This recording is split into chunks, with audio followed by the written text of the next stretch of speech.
Hello there, my name is Malika and I love to talk about movies, and vampire movies are probably one of my favorites along with the Alien franchise. And what better way to talk about vampire movies than dressed like vampires usually dress in movies?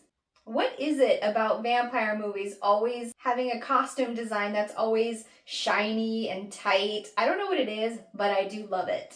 Now, this particular movie does not have any of this type of costume design because it was set in the 15th century. And I do have to say, this was one of the best Dracula movies that's out. Besides Bram Stoker's Dracula, this one is the best. And it is an absolute travesty that they have not made the second movie yet.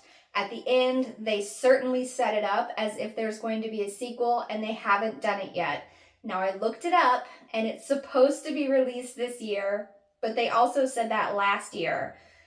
And they haven't really started making the movie yet, so I don't have high hopes that it'll come out this year, but I would love it if they did, and it would be so good. So this movie is about the start of Dracula the vampire. His name is Vlad the Impaler, and he's kind of the king of this little kingdom, and the Turks want to take all the boys, or a certain number of boys, I think it's 1,000, for their army.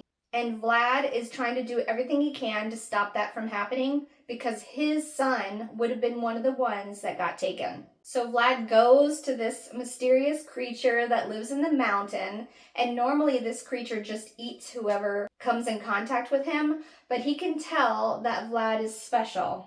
Now, this creature had been waiting for somebody to kind of be his helper sort of thing. So he gives Vlad the power of dominion over all the nighttime creatures, super strength, super speed, but he's got 3 days to resist drinking blood. If he can't resist drinking blood, then he'll be like that forever. But if he can resist, then he'll go back to his human form after they've defeated the Turks. Now, as you can imagine, resisting that urge to drink blood when you're a vampire is incredibly difficult, especially since in this movie they are moving from their normal castle into this church that'll be a little bit more fortified. So along the way, they're being attacked by Turkish forces, and he's having to take out all these people as a vampire, and he can't drink any blood. Now, the way they do that in this movie, first of all, the setting is very dark and mysterious and very vampire-y, and his skills as a vampire are so fun. He turns into this big thing of bats, and it's kind of like a cannonball, and it just smashes down on the troops, and of course the super speed. The way they have some camera angles is really cool. There's one scene where you're looking in the sword and you're kind of seeing him do his thing. I don't know how to explain it, but it was a really cool effect that they used. They did an excellent job on this movie in both the acting, the script, and the visual effects. Everything was done super well. And of course, the storyline is really, really fun and fits perfectly with the story of Dracula. So anyways, it takes them nearly 3 days to get up to this church that they're trying to go to. And of course, he's got his wife and son that he's trying to protect. And it's the very last day. Now, they know the Turkish army is coming during the nighttime. But for some silly reason, they wait until daytime to actually go and start attacking. I mean, obviously, there wouldn't be the ending of this movie if they didn't do that, but that seems like a silly move. Just, if you see them coming, use your super speed and go out and take them all out. But it turns out that that military that was coming towards them, and another fun aspect is the Turkish leader had them put on blindfolds so they wouldn't be afraid of this mysterious stuff that had been going on. Because of course rumors had spread that something weird was happening in this battle. So he had them all put on blindfolds so they couldn't be afraid of what they were attacking. Anyways, so this army is coming. And Vlad goes and tries to attack them right at dawn, which is silly. But it was a trap. The Turkish guy had come up to the tower and gotten to the wife and son, threw the wife off this big tower, and took the son. Now, Vlad is trying desperately to stop her from falling. He's falling with her, trying to prevent her from hitting the ground, and he doesn't make it. And it's right as the sun is coming up, and she tells him that she wants him to do what he has to do to protect their son.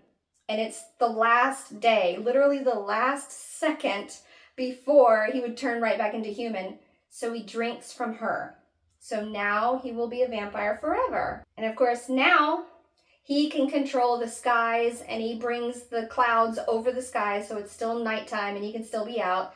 He takes out this whole army, and then he goes to the camp where the Turkish leader is and where his son is. But first, all the people that were left in the village after this attack, he turned all of them into vampires so that he had his own little vampire army. And then they all go to the camp and take out everybody. Now, one of the priests that had known something was going on with Vlad and could see that he had used dark forces to defeat this army said, "Let me take the boy and keep him safe."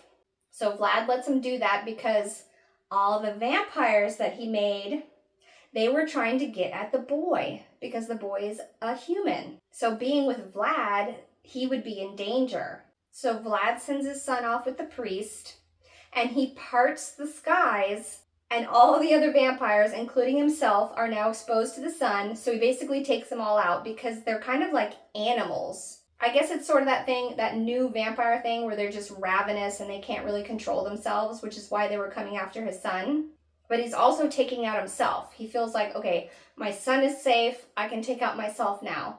But, and this is where the end of the movie definitely leads into a second movie. There's this gypsy guy who had wanted to serve him a little bit earlier in the movie, and he kind of brushed him off because he didn't plan on staying a vampire. Well, this gypsy guy covers him up and brings him to safety. And then we see hundreds of years later, the creature guy that was in the cave, who had told him, "I'm going to come for you and ask you for a favor." He is walking in a normal street in normal times, seeing Vlad. And that's where this movie leaves off. I have to know what this creature wants from him. It would be such an incredible movie to see part 2 of. There are so many bad movies that come out. It would just be nice if they would focus on the ones that are really cool, like this one. Now, I find it hard to believe if you do like vampire movies that you won't like this movie, but maybe you won't. I do hope, though, that you enjoy Movie Chat Mondays, and I hope to see you next Monday. Bye.